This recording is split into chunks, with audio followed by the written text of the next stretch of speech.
welcome back to Florida Foodie. I'm your host, Lisa Bell, along with our producer, Thomas Mates. A Central Florida woman who works as a software engineer by trade recently transformed her life, dropping 100 pounds in the process. She decided to turn her experience into a nonprofit encouraging healthy lifestyles in others. But when the pandemic began, she shifted focus again, this time toward helping people dealing with food insecurity. So today we are so happy to be joined by Shereece Mitchell from Butterfly Lifestyle. Thank you so much for joining us. Thank you for having me. It's a pleasure. I was so excited when I got contacted by Thomas. So tell us about yourself. Where are you from? Where did you grow up? And I was born in Jamaica, so I lived there about 19 years. So I've been here actually half my life. So I was born in Jamaica, moved to South Florida, attended Florida Atlantic University. That's where I have the 2 bachelors in computer science and computer engineering, and a master's in information technology and management. And then when I went through, 2015 is when I started the transformation journey. And at 2018, when it began, when it got to its peak, where I decided I wanted to be a bodybuilder, and I transformed my life. I even, I got baptized, I became a Christian, and I transformed my life. I realized I felt like there's something more, because before I used to feel like there's something missing in life. Sitting in the office every day, I used to have a window and I used to be like looking outside. I was like, there have to be more to life than just sitting at a desk, each day, this can be it, kind of thing.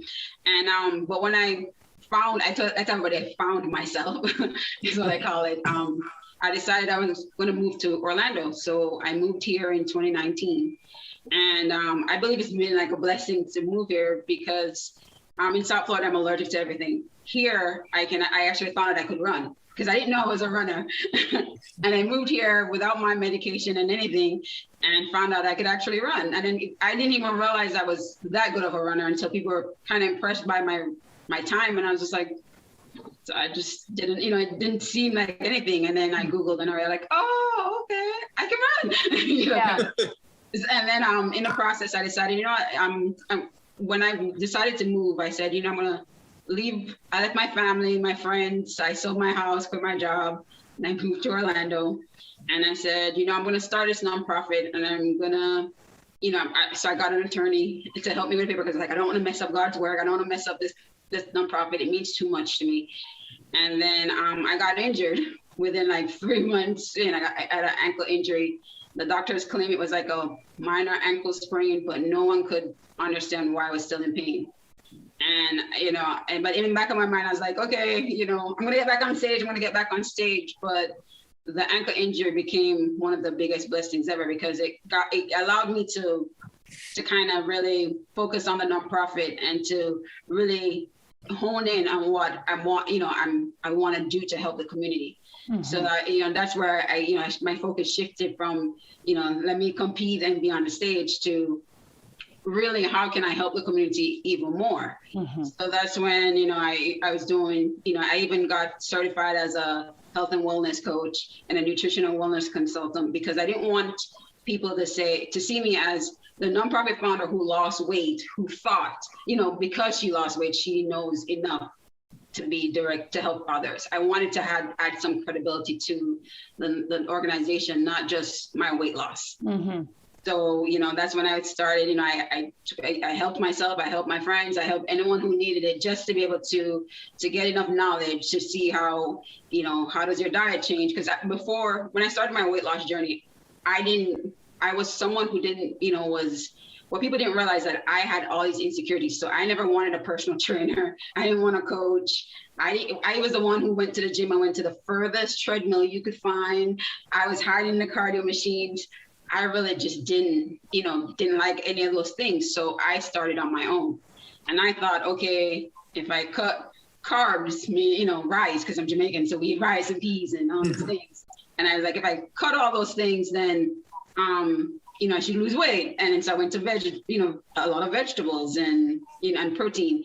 And then I thought, okay, once I got to my goal, I didn't have to maintain it, because like I said, I had no guidance. But that's also, what helped me along the way, why the nonprofit is so important, because it wasn't until I got someone who would able to help me keep accountable. I would have friends who's like, why are you still at the gym? You're tired. Just go home and sleep. But if you have someone who said, you know what, you could go home, but if you try just a little bit more, if you push yourself just a little bit more, I believe in you. That goes a far way. And that's what I had when I, started competing as a bodybuilder. I had coaches and people who came alongside me on this journey who was kind of like, you could do it. You could give up if you wanted to, but I believe in you enough to have you, to believe that you could go that extra mile. And then, so that's why with a nonprofit now, I want to come alongside someone and said, you know what, no matter what the world says, no matter how you feel or what the world says you can't do or can do, because usually the world doesn't tell you what you can do, it tells you what you can't.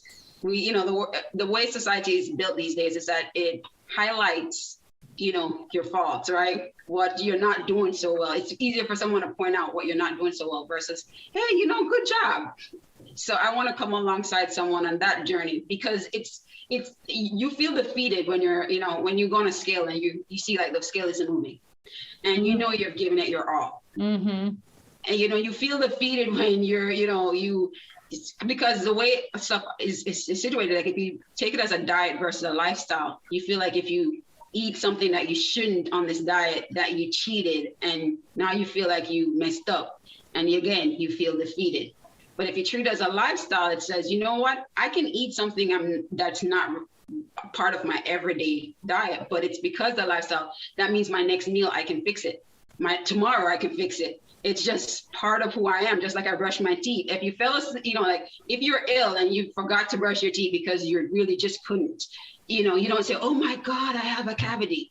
I'm doomed. You wake up and, whenever you feel better, you go brush your teeth, right? You get dressed and you keep moving. And that's what a lifestyle is. And that's why the name is Butterfly Lifestyle, because I want you to transform and make it a lifestyle, not transform and say, it's a diet. When I hit my goal, I'm done. Yeah. Kind of thing. And it seems like obviously you're helping people who don't have a lot of food options, but sometimes that can be very challenging because yes.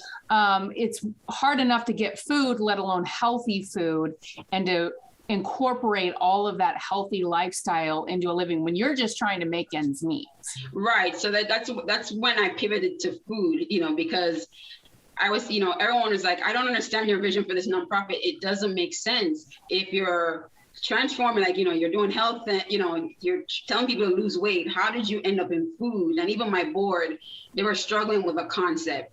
And, it's in I say this a lot, it's like in my mind, it made sense. And because it's like, I don't feel comfortable telling you, you know what, you should eat healthier. You're diabetic, eat healthier. And you don't have something to eat. You can't even afford a simple meal. Mm-hmm. You can't tell you. It's very hard to tell someone to do something or to encourage them to even attempt to be living a healthier lifestyle when there's nothing for them to eat, or if they eat, their child doesn't eat, or it's just so much going on. There's food is so important, but the science behind food is even more. It goes even further, mm-hmm. because if you're stressed, you could be a stress eater. So I could tell you anything you need to do, everything you need to do to live, to be healthy. But if you're a stress eater, that goes out the door. Mm-hmm. You're going to say, thank you, Shereece. But, I'm stressed, so I'm going to eat my chips, or I'm going to eat whatever I can afford to eat. And so that's why it's important for me to really try to get healthier food items. I'm working on it. I just don't have, it's not something that I have currently, but my vision for the nonprofit is far reaching, and everyone's like, your vision is just so far, but realistically, what I would really love is to have, this warehouse where I have food for no matter what type of, like catering to your illnesses and diseases, diabetic, if you're diabetic, if you have high blood pressure, cholesterol, and you should be able to come in and you can tell me what your illness is, and I can tailor make the food, the meal, your packaging, your food to what your illness is. And I want to be able to have let's say like volunteer doctors or nurses, whoever is willing to volunteer their time. And you could come in and you say, I have high blood sugar. I know, if I come in every Wednesday, I can get my blood sugar tested. Mm-hmm. I can come and get my blood pressure tested. Anything that doesn't require you to you to go to a lab and you can get like an immediate result. That's my vision for it. I also want to be able to have a kitchen so that if you come in, you can have something warm to eat. You know, you could be homeless, or we don't know what today holds, because you could go to work thinking, yeah, I got a job, and I have a job, and an hour later or by the end of the day, your employer could say, you know, I'm sorry, we have to let you go. You know, so for the people who are, you know, food insecure just in general, for the people who life is just handling them rough because we don't know what the day holds, and just for the individuals who are homeless, I want to be able for them to have a space that they could say, you know what, that organization, Butterfly Lifestyle, I know I can go there and I can get something to eat. And the same way, if you're going to get something to eat or you get something, you know, healthy, I want to be able to guide you, to educate you, because you know, you don't necessarily have to come back and get, you know, I want you to be independent. I want you to be empowered. That says, you know what, I don't need them anymore, but I know how to live this lifestyle of eating healthy. What can I eat? What shouldn't I eat? What can help me alleviate some of the illnesses? You know, if I switch my lifestyle to something healthier, maybe I can get rid of my type 2 diabetes, you know, stop taking the medication, you know, things like that. So just to step back for a second. So you said you moved to Orlando in 2019. I just kind of want to get our timeline. Yeah. 2019. And that's when you started Butterfly Lifestyles. Yes, it was registered May 2019. So you were doing this about, what's that, like 6 months? And then 2020 hits, we start hearing about COVID. You know, when did you like realize, okay, we've got to make a change, shift focus from just like health and wellness to food insecurity? So the interesting thing is, it got registered in May. And like I said, I was focused on competition. You know, I was tunnel vision. I was like, you know what, the nonprofit got registered, but I still want to do at least 2 more shows and I'll get to it. And but the nonprofit's first event was in September 2019. It was called Enlightenment, and I had guest speakers from Mind, Body, and Soul. And one of the best things that could have ever happened to me is that my coach is just a pastor and his wife. And I remember just even when I met them back in 2018, they were the first people who ever spoke, in my opinion, like really spoke into me, like, you know, this transformation of yours is gonna help others. And I'm just like, I don't see it, I don't believe it. But they never let up. They were like, God's gonna use this, you know, you're gonna help others with this. And so they believed in me so much. And I remember my coach, she helps me with posing, and she said to, you know, she called me her butterfly. And I remember at first I was like, butterfly, and then it kind of sat on me, and then I said, you know, I'm gonna name it Butterfly Lifestyle. So that's why it's called Butterfly Lifestyle, and she loved it. So you know, that's why it has that name. And then so for that event, I had, you know, mental health speaker, a doctor for physical health, and I had them to do spiritual health and just overall health. And then so I had that where, you know, people came and they did yoga. We had some activities for the kids. And then I planned a mental health event. And then by December, I was saying to my board, I feel like we need to add a food in. So I'm spending my Christmas Googling and searching what's in Orlando, what's in the area, how can this work? And then everybody's like, Shereece, that's like a 5-year down the road plan. And I said, it seems that way because we just don't have the funds for it. And then in February, right before COVID shut us down, I had a health event and a health expo. So I had, you know, different health screenings. So you can come and get your BMI, cholesterol, HIV screening. I had doctors, anything in the medical field. You could come out and see the vendors. And then I was going to follow that up with workshops to kind of, now you know your information, let's educate. And then COVID hit. And I was like, oh, I really, you know, said I'm trying to help people through, you know, Zoom, Skype, whatever whatever it's possible. And I'm still saying to my board, we need to do food. And they're saying, you know, we just don't have the funds for it. We don't have the funds for it. So then I got furloughed. And then that led to me like, you know what, now I can actually read. So I'm like reading up on, you know, different things. I even got a SCORE mentor, and I was trying to like, how can we get a grant for this? How can we do this? And then my church, I go to Discovery Church, and then they invited me to their missions luncheon. And then I met another food pantry called Servants Hearts Ministry. And then so I connected with the director there, and then, you know, he's trying to help me figure out how can we do this. And then he's like, you could be one of our partners and, we could provide food. And so it was always something going on. And I'm hitting these walls where I was like, I don't have funds to get a building. I don't have, but it was something that kind of sat on me from 2018 that I probably need to introduce food in, but it was just how.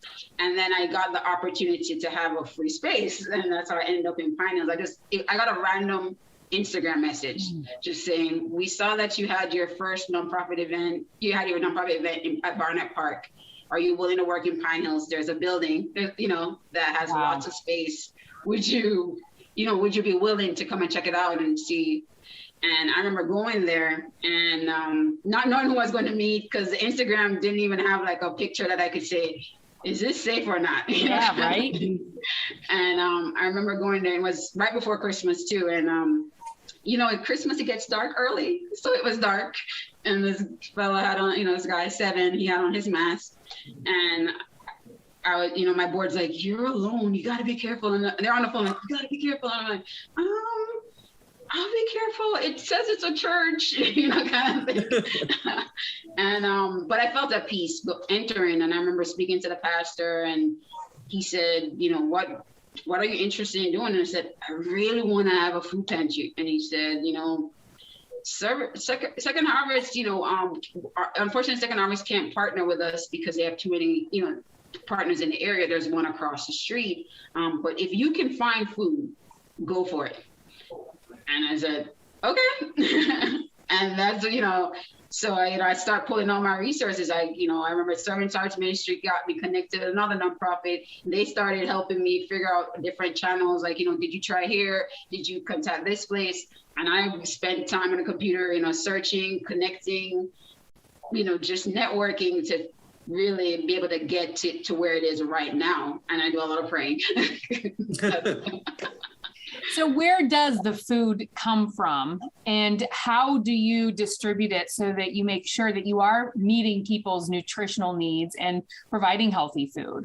So right now I'm connected with Food Donation Connection and Food Rescue.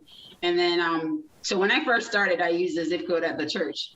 And then they just called me and they're saying like, they gave me Wawa. That was it, just Wawa. And then I remember Servants Arts Ministry, because like I said, the director, he's really nice, and they contacted him about Outback, and he said, I think Butterfly Lifestyle would prefer Outback. So then they contacted me, and then another nonprofit's like, hey, we have Publix. Would you like Publix? And then they started giving me their Publix. So it ended up where Food Donation Connection even contacted me, and they said, hey, your zip code, the zip code of your nonprofit is a better zip code than the zip code that you have for your food. So, because between the church and where I live is about 20 miles. Yeah. So I jokingly say, I have 20 miles to find food in between. So that's the motto. That's the mindset I have. This is food that like a Publix can't sell or is going bad. Okay. Like produce. So the surplus food items. So like, for example, if you go to Publix, there's these sell-by dates. It doesn't mean that it's expired. It's just the date it has to be sold by. So then those have to go out. Same thing if I go to like Outback. So I have 3 Starbuckses, Wawa, Longhorn, Outback, Panera Bread. I actually just kept Googling. Like I was like, Lord, I need more food. And I kept Googling. So I got bread and pastries. So I guess I was there at 8:00 at night when the store closed, and they gave me bags of bread and pastries and, stuff like that. So it's basically, so for Panera, it's anything they're not using at the end of the day. So bread, pastry, stuff like that because they bake it fresh, they get rid of it. Outback on Longhorn, they'll tend to give you like baked potatoes, sweet potatoes.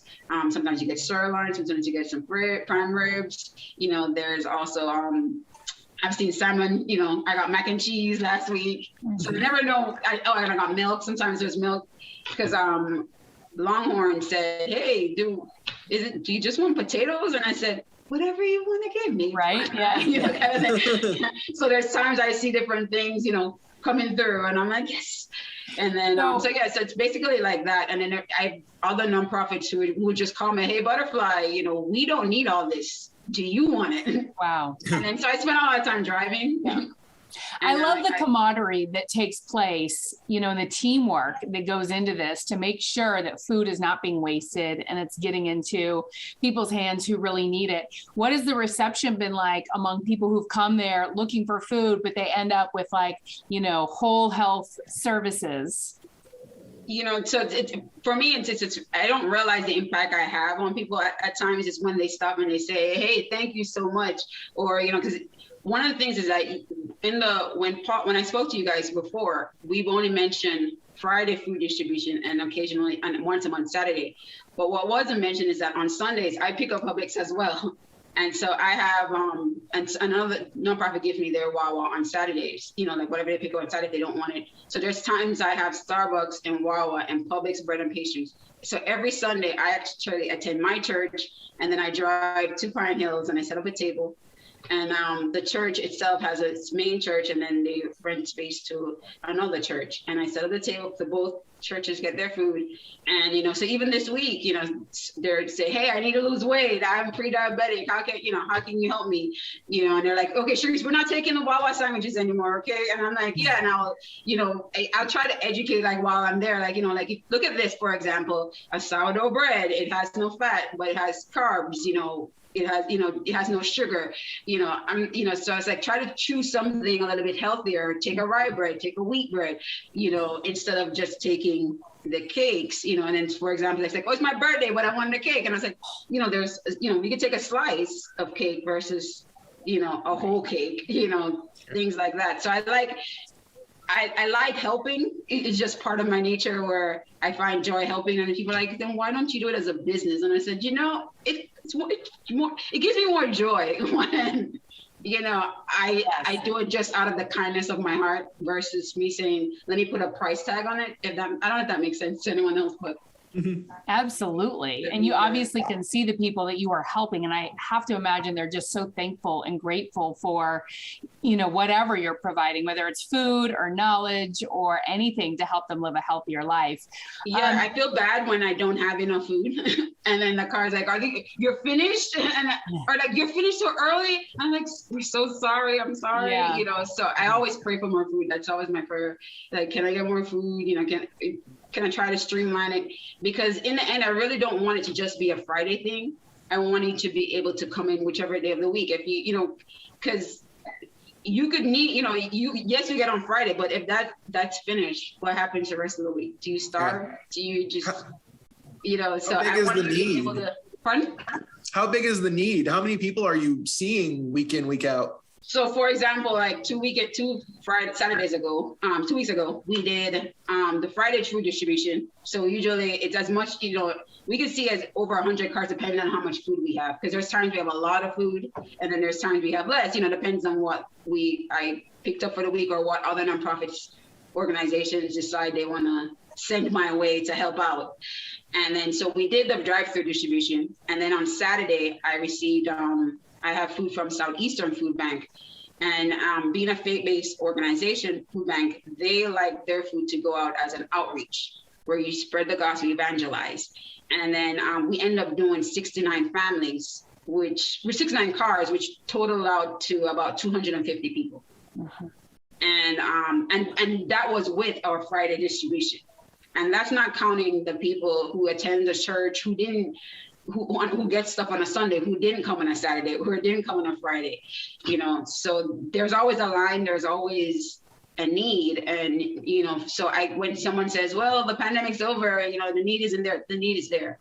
People would not be lining up ahead of time, you know, trying to reserve their space in the, you know, just to get some food. That's how I see it. Because we have lines that extend to the street at times, you know, most days. Most times it goes all the way to the street. So we try to start quickly or ask them to make 2 lines if it gets really too bad.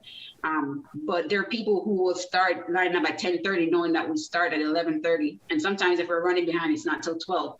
And they'll find a spot under a shade, or, you know, they'll call, you know, they'll even start and say, hey, I really got to go. Can you just give me something? And, you know, so the need is there. So where do you hope to see yourself in 5 years from now?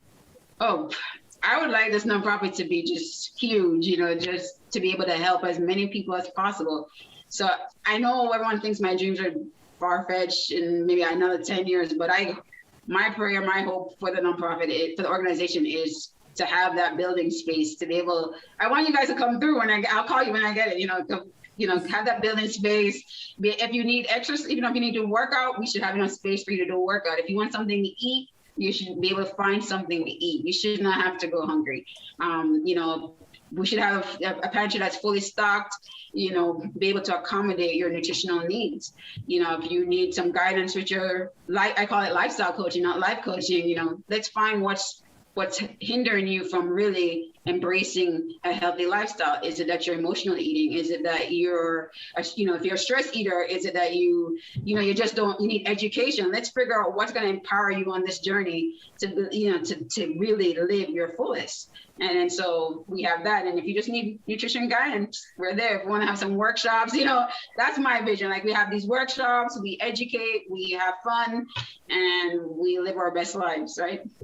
And when people you meet hear your story and hear that you've lost 100 pounds, what is their reaction? So in the beginning, I used to just kind of speed through it, like, I lost 100 pounds, and now I've learned to pause because everyone goes, wow, oh, wait, they go, wait. When I used to speed, wait. And so now I pause and I allow them to say, wow. And then it still doesn't really sink in sometimes that was me.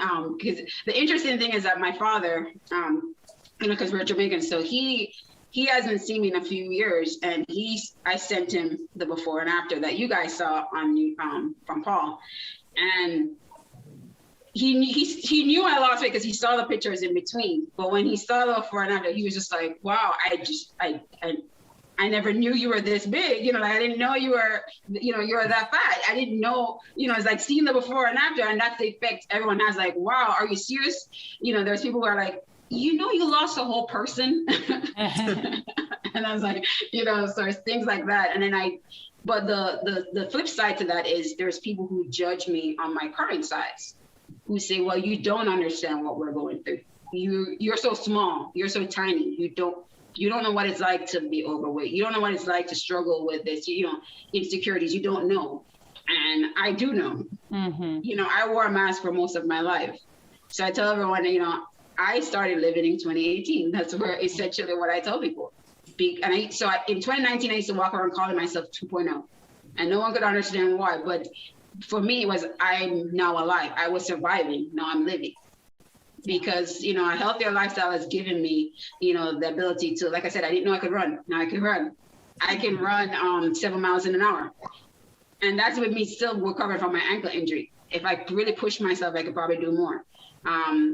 So that's me just kind of even not really, it opens up your mind to the impossible is what I call it. Mm-hmm. Anything that you thought was impossible, like, maybe I can't do it. Now you kind of have that thought mindset, like, you know what? Maybe if I give it a little bit, push myself a little bit more, I could accomplish anything. So now I don't say I can't. I say, let me try it and see what happens, right? So that's I think it's such an important story for people to hear. Obviously food insecurity is just such a growing problem, not just in our community, but across the country. And it seems like we've been covering this for years as not getting any better, sadly enough. Yeah. And, with inflation and all of the other pressures that are going on, we can only assume that that's only going to get worse. But then to have someone like you who's, been able to overcome so many issues and show people that they too can do that and get results for their health in the process, I think that's a wonderful message for them. And I want people to understand that healthy food doesn't have to be bad, taste bad. Right. Yeah. That's the thing. Cause I remember, I think it was people keep saying, well, no offense, but you're small. You don't know what good food tastes like. And I was like, let me just explain. Whatever size you saw in that picture, I'm maybe twice the size in there. I'm not going to be super obese person inside right now because I work out, so I burn more, kind of thing. But one of the things that people don't know is that I love cooking. So behind the scenes, when I have time, I actually try to take just a regular meal and transform it into something a little bit, something that's healthy, but is just, but tasty. So for example, like, you like fried rice, instead of doing a regular fried rice, I might do a cauliflower fried rice, and then I might put some sweet potato in there because my meal, when my coach gives me a meal plan, he puts sweet potato, or rice. So instead of doing the rice, I'll do sweet potato, do cauliflower fried rice, put a little bit of sweet potato to add the carbs in, but you're still getting like this big meal. You might get this full-fledged big meal, and you're looking like, man, that's a lot of food. Like one of my friends, she's like, I'm so jealous. And you add some vegetables in there, so I'm adding like zucchini, butternut squash. You add the vegetables to it, and then so you're filling up on vegetables, and you're having something healthy. Another thing I did once was I made a meat crust for pizza instead of so I've had meat crust, I did broccoli crust, cauliflower crust. I've actually done a broccoli crust, and then instead of tomato sauce, I pureed sweet potato. And then, so that was my sauce. So everyone thinks they're sauce, but it doesn't look like they're sauce, but it's not sauce.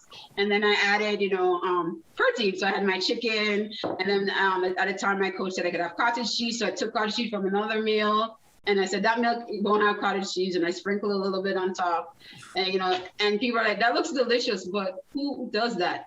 And I'm like, me, I love it. Like that. So even like my sister, she was sick. She had surgery a few months ago, and they told her to do like a low fat diet. And she was like, egg whites is nasty. I don't know how you do this. And she's complaining about the food. And then she said to me, you know what? I started to say to myself, what would Shereece do? Because Shereece's food doesn't look like food, like healthy food. What would Shereece do? So she started doing these things, and she's like, it tastes a lot better. And I was like, yeah, So, and that's something else I like to try to explain to people. You don't have to sacrifice. You don't have to give up, by eating healthy. If you like your herbs and spices, whatever your culture is, put that culture in your food. So you look at my pantry right now, you'll see a lot of herbs, spices, everything in between. I like spicy, so there's spicy stuff in there. But you put yourself in there. Don't lose yourself because you're on a diet. Yeah. If you're making it a lifestyle, it's who you are, So before we get going, because our time's wrapping up, yes. I apologize, but where can people find you? Where can they donate, volunteer, all that stuff? So the website is called butterflylifestyle.org. You can also find us on Facebook, Instagram. If you go to the website, you can donate there. If you wanted to Cash App, it's $Butterfly Lifestyle. That's pretty much the fastest and easiest way to get to me. I think in my mind, I'm trying to think. So yeah, I think for Instagram, it is at Butterfly Lifestyle Inc. I remember our Facebook got hacked, so I had to change the name. So it might have been, if I'm not mistaken, it's at the Butterfly Lifestyle Inc. is what Facebook is, but Instagram is Butterfly Lifestyle Inc. And then the website again is butterflylifestyle.org. Perfect. Well, thank you so much, Shereece Mitchell, and we wish you nothing but the best. You're doing a lot of good work, helping a lot of people, meeting a lot of their needs. So thank you so much. Keep it up. Thank you. I appreciate it. Thank you for having me. All right. You Absolutely. Take care. Thank you. All right. Bye. Bye. Thank you for listening to Florida Foodie. We'd also like to thank our guest, Shereece Mitchell from Butterfly Lifestyle. You can find her nonprofit online at butterflylifestyle.org. You can also find it on Facebook by searching The Butterfly Lifestyle, and on Instagram, look for Butterfly Lifestyle INC. Be sure to follow Lisa Bell online. Search Lisa Bell News on Facebook and Instagram, or Lisa Bell News 6 on Twitter. A big thank you to our technical producers, Derek Mosier and Ryan Haley. I'm the show's producer, Thomas Mates. Please take the time to rate and review us on Apple Podcasts or tell a friend about us. And you can find videos of all of our podcasts at clickorlando.com/Florida Foodie, and be sure to sign up for the Florida Foodie newsletter while you're there.